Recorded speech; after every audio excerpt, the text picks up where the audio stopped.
Magandang araw, Bagong Pilipinas. Narito ang Police News Express sa mga oras na ito. Nakapwesto na ang mga tauhan ng San Juan City Police Station ngayong araw ng Sabado, November 1, 2025 upang tiyakin na ang ligtas at mapayapang paggunita ng Undas 2025 sa St. John Memorial Park.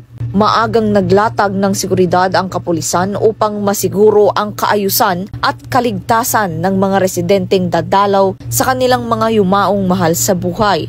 Kasama ng PNP sa pagbibigay ng seguridad at serbisyo publiko ang lokal na pamahalaan ng San Juan, Bureau of Fire Protection, mga reservist ng Philippine Army at mga first aid responders na handang rumisponde sa anumang insidente o emergency. Saka maganda, tahimik, di katulad doon magulo.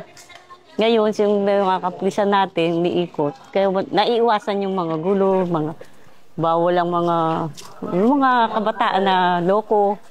Noon magulo kasi nung panahon nung ngayon laki ng pagbabago ng sementeryo natin.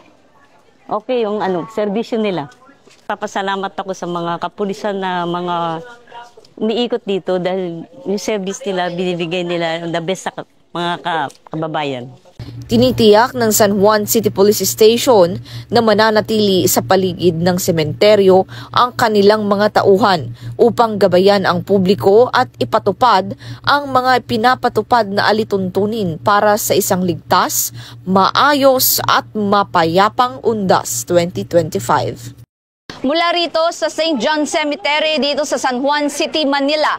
Ako ang inyong PNN correspondent, Patrol Woman Fe Octaviano, alagad ng batas, taga-taguyod ng Balitang Pulis.